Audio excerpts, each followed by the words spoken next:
Hello friends, I am Harish Dembla from accurate fortune astrology. दोस्तों, आज हम आपको बताएंगे कि आपके बर्थ चार्ट में वो क्या योग हैं जो आपको डिप्रेशन की तरफ ले जाते हैं। आइए जान लेते हैं कि ये माइंडसेट, डिप्रेसिव माइंडसेट, किन किन प्लैनेट्स की वजह से बनता है और इसमें क्या उपचार करने चाहिए जिसमें आप इस मेंटल स्टेट से बाहर आ जाएं। देखिए दोस्तों, सबसे पहले समझ लेते हैं कि डिप्रेशन है क्या।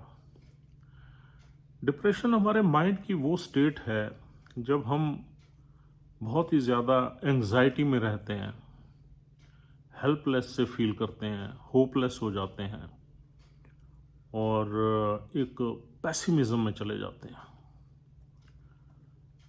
डिप्रेशन में हमारा माइंड काफ़ी रेस्टलेस हो जाता है। ओवर इमेजिनेशन में जाना या ओवर थिंकिंग में जाना भी इसके सिम्टम्स हैं। या डिप्रेशन में हमें हमारा एपिटाइट थोड़ा ख़राब हो जाता है, उल्टा सीधा हम खाने लगते हैं, वेट हमारा बढ़ने लगता है, किसी काम में मन नहीं लगता और अपने आप को हम अकेला फील करते हैं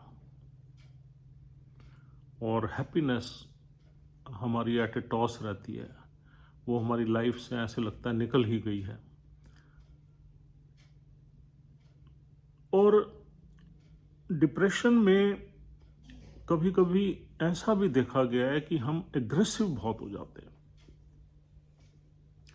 और लोगों से उल्टी सीधी बातें करते हैं, उल्टा सीधा बोलते हैं और ये सब करने के बाद कभी कभी ज़्यादा रो पड़ते हैं, कभी कभी रोते नहीं हैं और बहुत ही अंदर हर्ट हो जाते हैं। तो ये जितने भी लक्षण हैं, ये सभी के सभी डिप्रेशन की वजह से ही या इनकी वजह से ही हम डिप्रेशन जैसी प्रॉब्लम्स को फेस करते हैं। तो क्या वो योग हैं हमारे बर्थ चार्ट में जो हमें इस तरह का माइंड सेट देते हैं या इस मेंटल स्टेट में ले जाते हैं? देखिए दोस्तों, डिप्रेशन में सबसे पहले आप किसी का चार्ट देखते हैं तो वो इंसान आपसे पूछता है कि यार मेरे में नेगेटिविटी है या डिप्रेशन में मैं रहता हूँ ज़्यादा, तो उसके चार्ट में आपने ये देखना है कि इसका पहला घर, चौथा घर और पांचवा घर ये कैसा है। पहला घर है हमारा लगन का, चौथा घर है हमारी हैप्पीनेस का, पांचवा घर है हमारी बुद्धि का, ब्रेन का। ये तो हाउसेज हैं जो इन्वॉल्व हैं डिप्रेशन जैसी बीमारी में आपको धकेलने के लिए।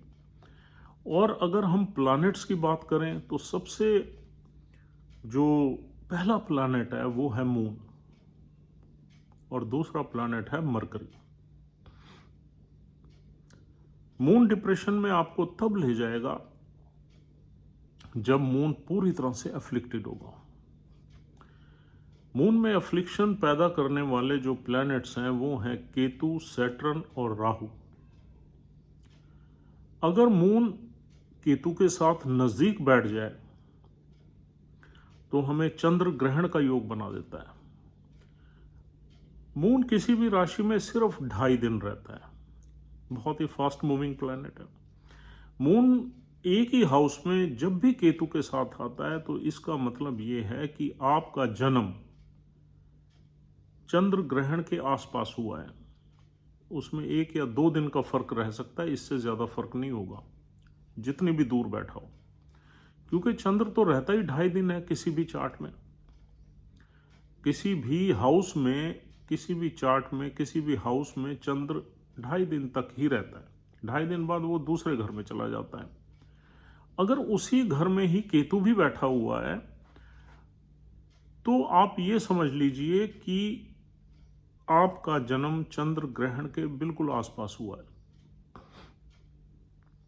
दूसरा, आपका जन्म अगर अमावस्या के आसपास हुआ है यानी कि कृष्ण पक्ष में हुआ है, ये मून भी आपको डिप्रेसिव थॉट्स देता है और पर्टिकुलरली जब अमावस नज़दीक आती है तो आपका जो माइंड है वो नेगेटिव हो जाता है या उसमें इंस्टेबिलिटी बढ़ जाती है, स्ट्रेस बढ़ जाता है। तो अब दो चीज़ें हो गई, एक तो केतु के साथ चंद्र का बैठना और एक कृष्ण पक्ष का अगर चंद्र हो, तो ये दूसरा रीज़न हो गया जिससे हम ये कह सकते हैं कि आपका मून एफ्लिक्टेड है। जब भी मून केतु के साथ बैठेगा तो राहु की भी उस पर दृष्टि होगी, 7वीं दृष्टि होगी, क्योंकि राहु तो 180 एक्सिस पे ही रहता है केतु का। तो इसका मतलब अब चंद्र कृष्ण पक्ष का भी है और केतु के साथ भी बैठा है और राहु की दृष्टि भी है। तो ये सफिशिएंट रीजन है आपके वीक मून होने के लिए। अब देखिए हम थोड़ा और गहरा जाते हैं इसमें। अब अगर आपका मून डेबिलिटेटेड है और इन्हीं कंडीशंस में बैठा हुआ है तो आप लाइफ में डिप्रेशन में जाएंगे ही जाएंगे। डेबिलिटेटेड मून 8 नंबर साइन में होता है और 3 डिग्री के आसपास डीपेस्ट डेबिलिटेशन में रहता है, यानी कि 1 से 6 डिग्री तक का मून काफ़ी डीप रहता है डेबिलिटेशन में। उसके साथ राहु बैठ जाए, कृष्ण पक्ष का हो, केतु बैठ जाए, कृष्ण पक्ष का हो, राहु की दृष्टि हो, तो डिप्रेशन के पक्के योग बनते हैं। अब चौथा प्लैनेट जो है इसमें, चौथा रीजन या 5वां रीजन जो है वो है शनि।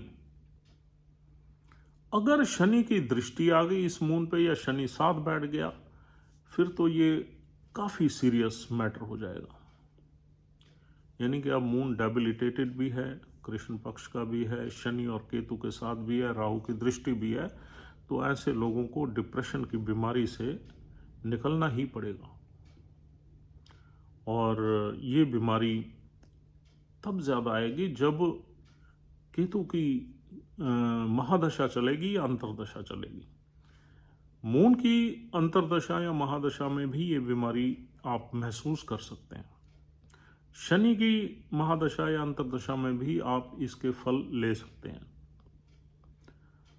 और अब आ गया, ये तो हो गया, हमने 4-5 कंडीशंस आपको बताई हैं जिससे आप ये अंदाज़ा लगा सकते हैं कि ये इंसान जो है डिप्रेशन का शिकार होगा ही होगा।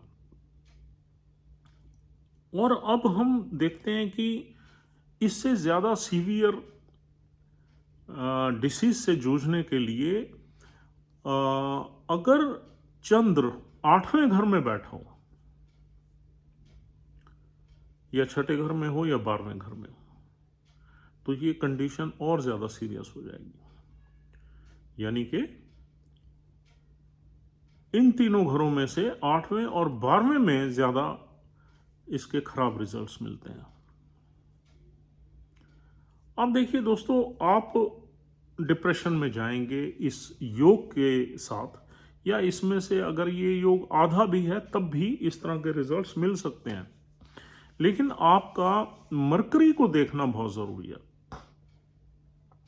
यदि आपके चार्ट में मरकरी वीक है, यानी कि डेबिलिटेटेड है, या किसी मैलेफिक प्लैनेट्स की अफ्लिक्शन में है, यानी कि ऐसा भी हो सकता है कि मरकरी डेबिलिटेटेड भी हो और केतु के साथ हो और चंद्र राहु के साथ हो। ऐसा भी हो सकता है कि मरकरी शनि के साथ हो। ऐसा भी हो सकता है कि मरकरी मंगल के साथ हो, या मंगल का इन्वॉल्वमेंट भी इंपॉर्टेंट है।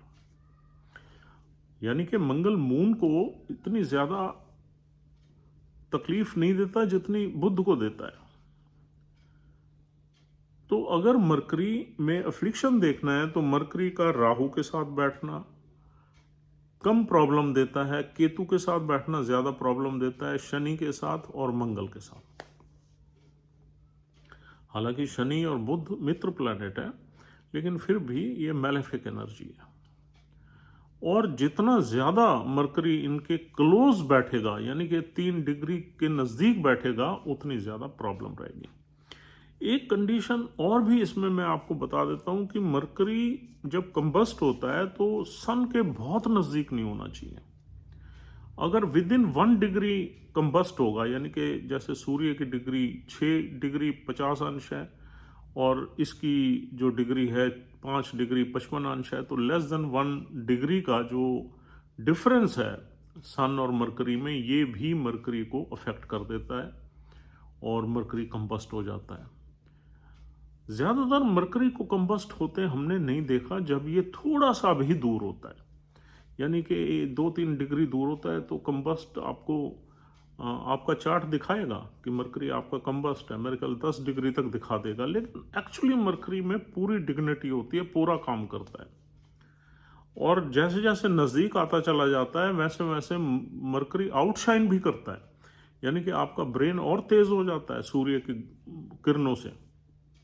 लेकिन जब ये बिल्कुल एक दूसरे में मर्ज हो जाते हैं डिग्री वाइज, तब मरकरी का कुछ सिग्निफिकेंस बर्न होने का डर रहता है और मेंटल चैलेंजेस फेस करने पड़ते हैं। अब आपका अगर मून भी अफ्लिक्टेड है और मरकरी भी वीक है या कंबस्ट है या केतु या शनि या मंगल जैसे प्लैनेट्स के साथ बैठा हुआ है, तो आप ये समझ लीजिए कि डिप्रेशन के सीवियर या कंसिक्वेंसेस निकल सकते हैं। अब इसमें ये देखना है कि कौन से प्लैनेट्स आपके ऐसे हैं जो आपको इस डिप्रेशन से बचा सकते हैं। देखिए, सूर्य हमारी लाइफ फोर्स है, करेज है, हिम्मत है।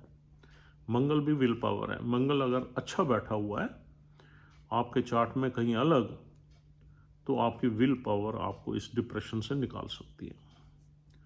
सूर्य अगर अच्छा बैठा हुआ है तो आपको सूर्य का करेज और लाइफ फोर्स आपको इस डिप्रेशन से निकाल सकती है। जुपिटर अगर अच्छा बैठा हुआ है आपके चार्ट में, तो आपको आपकी विजडम इस प्रॉब्लम से निकाल सकती है। मंगल विल पावर के थ्रू निकालेगा, सूर्य करेज के थ्रू निकालेगा। हिम्मत करोगे आप कुछ ना कुछ स्टेप्स लेने की, और गुरु आपको विजडम से निकालेगा। कहीं ना कहीं कोई ना कोई आपको ऐसा इंसान मिल जाएगा जो आपको एडवाइजरी के थ्रू, काउंसलिंग के थ्रू इस डिप्रेशन से निकाल देगा। आपने ये देखना है कि कौन सा प्लैनेट आपके चार्ट में ज्यादा मजबूत है। बुध और चंद्र तो एफ्लिक्टेड है। जो भी प्लैनेट आपके चार्ट में ज़्यादा मजबूत है, ज़्यादा स्ट्रॉन्ग है, आप उस एनर्जी को अपनी बॉडी में एक्टिवेट कर सकते हो, उसका रत्न धारण करके। शर्त यह है कि वो प्लैनेट अच्छे किसी घर में होना चाहिए, मित्र राशि में होना चाहिए, और अच्छी उसकी डिग्री वगैरह होनी चाहिए, और पॉजिटिव होना चाहिए आपके चार्ट में। तो उसका रत्न धारण करके आप इस डिप्रेशन से निकल सकते हैं। दूसरी इसकी रेमेडी ये है कि आपका जो चंद्र है वो जिस प्लैनेट से अफ्लिक्ट है, चाहे वो राहु से है, केतु से है, शनि से है या कईयों से है, उन प्लैनेट्स की रेमेडी करना बहुत ज़रूरी है। अगर केतु से अफ्लिक्टेड है तो डॉग्स को सर्व करना और गणपति जी का मंत्र जाप करना इस प्रॉब्लम से आपको बचा सकता है। अगर राहु से है तो आपको हर सैटरडे को कुछ चाय की पत्ती डोनेट करनी चाहिए किसी दूसरे धर्म स्थान पे। अगर आप हिंदू हैं तो आप गुरुद्वारे में कर सकते हो, सिख हैं तो मंदिर में कर सकते हो। चाय की पत्ती का दान सैटरडे को करने से राहु के बैड रिजल्ट्स कम हो जाते हैं। और अगर शनि से अफ्लिक्टेड है तो फिर आप शनिवार को कुछ काले तिल और चीनी वगैरह मिक्स करके चींटियों को खिलाओ। किसी बड़े पेड़ के नीचे चींटियों को डालने से आपके शनि महाराज ठीक हो सकते हैं। या फिर आप काली चीज़ों का दान दो, ब्लैक दाल का दान दे दो सैटरडे को किसी मंदिर में, किसी लंगर वगैरह में, या गरीबों में दे दो, किसी अनाथालय, किसी आश्रम में, किसी फिजिकली हैंडीकैप्ड या फिजिकली चैलेंज्ड लोगों के आश्रम में आप दाल का दान करो सैटरडे को। 1.25 किलो या 2.5 किलो दाल का दान करने से भी शनि ठीक हो जाते हैं। तो आपको इन प्लैनेट्स की रेमेडी ज़रूर करनी है, और जो प्लैनेट पॉजिटिव है उसका आपको रत्न धारण करना है। इससे आपकी ये डिप्रेशन वाली मेंटल स्टेट धीरे धीरे डाइल्यूट हो जाएगी और आप बाहर आ जाएंगे, आप नॉर्मल इंसान की तरह जिएंगे। अब हम ये जान लेते हैं कि कौन सा प्लैनेट इनमें से किस तरह के डिप्रेसिव एक्टिविटीज देता है। देखिए, जब भी हमारा चंद्र डेबिलिटेटेड होता है तो वो काफी डीप हो जाता है, एनालिटिकल हो जाता है, गहरा हो जाता है, और हम हर सब्जेक्ट मैटर की गहराई में उतरते हैं, इंट्यूटिव हो जाता है, हर चीज को गहरे तरीके से सोचते हैं। अगर किसी ने हमें कुछ कह दिया तो हम उसको सोचते ही रहेंगे, गहराई में जाएंगे कि इसने हमें ये बात क्यों कही, इसके पीछे क्या रीजन हो सकते हैं। तो अब आप जब इन चीजों को ज्यादा सोचोगे तो आपका माइंड फुल ऑफ स्ट्रेस हो जाएगा। और अगर आपका मून अमावस्या का है तो ऑप्टिमिज्म की कमी रहती है हमारे मन में पेसिमिज्म या नेगेटिविटी ज्यादा रहती है कृष्ण पक्ष के मून में। उसकी भी स्ट्रेंथ शुक्ल पक्ष के मून से काफी कम होती है। और अगर चंद्र के साथ केतु बैठ जाए तो हमें एंजाइटी की प्रॉब्लम ज्यादा मिलती हैं, एंजाइटीज की। और अगर राहु के साथ मून बैठ जाए तो हमें ऑब्सेशन की प्रॉब्लम ज्यादा मिलती हैं, ओसीडी जैसी प्रॉब्लम से हमें जूझना पड़ता है। और अगर शनि के साथ चंद्र बैठ जाए तो हमें इनसिक्योरिटीज ज्यादा रहती हैं, लाइफ में वरीज रहती हैं, ओवर बर्डन हम फील करते हैं, जिम्मेदारियों का बर्डन ज्यादा फील करते हैं। हम ये सोचते हैं कि हमारे साथ अन्याय हो गया है, हमारे ऊपर जिम्मेदारियां ज्यादा आ गई हैं, उनको हम सहन नहीं कर पाते। और कुछ इनसिक्योरिटीज, फ्यूचर की इनसिक्योरिटीज भी हमें डिप्रेशन की तरफ ले जाती हैं। ये शनि के फल हैं। और बुध जब 12 नंबर में आ जाता है, डेबिलिटेशन में आ जाता है, बुध 15 डिग्री का डेबिलिटेटेड रहता है। 15 डिग्री का जब बुध आ जाता है 12 नंबर साइन में, तो हमारे में लॉजिक की कमी हो जाती है और हम इमेजिनेटिव हो जाते हैं। 12 नंबर साइन इमेजिनेशन का है, फैंटेसी का है, आकाश का साइन है। तो हमारा जो बुध की ओरिजिनल जो क्वालिटीज होती हैं वो डाइल्यूट होके इमेजिनेटिव हो जाती हैं, और ओवर थिंकिंग में आदमी चला जाता है। आदमी के अपने डिसीजंस इमेजिनेशन बेस्ड ज्यादा रहते हैं अगर बुध डेबिलिटेशन में आ जाए, नीच का हो जाए तो। और बुध अगर मंगल के साथ हो जाए तो हमारे जो एक्शंस हैं वो अप्रोप्रिएट टाइम पे हम ले नहीं पाते, क्योंकि बार बार बुध बीच में आ जाता है। मंगल क्या हमारा इनिशिएटिव है, और बगैर इनिशिएटिव्स के हम कोई काम कर नहीं सकते। तो बुध बीच में आ जाता है, हमें सोचने के लिए मजबूर कर देता है, तो मंगल के एक्शंस को रोक देता है। या फिर हमारी जो ब्रेन है उसमें एक एग्रेशन आ जाता है। वो देखना पड़ता है कि मंगल का इम्पैक्ट ज्यादा है या बुध का ज्यादा है। तो मंगल इस तरीके से हमारे बुध को इम्पैक्ट कर देता है कि हमारा जो थिंकिंग प्रोसेस है उसमें एक एग्रेशन और इम्पल्स आ जाती है। इस वजह से बुध जो है हमारा एफ्लिक्ट हो जाता है। और अगर केतु बुध के साथ बैठ जाए तो हमारी मेमोरी वगैरह क्षीण हो जाती है, कम हो जाती है, और एंजाइटी हमारे ब्रेन से आती है। और अगर शनि बुध के साथ बैठ जाए तो हमें रिस्पॉन्सिबिलिटीज दे देता है और हमारी लाइफ को स्लो चलाता है। हमें रिजल्ट्स बड़े लेट मिलते हैं, हम जब चाहते हैं कुछ करते हैं उसके रिजल्ट स्लो हो जाते हैं।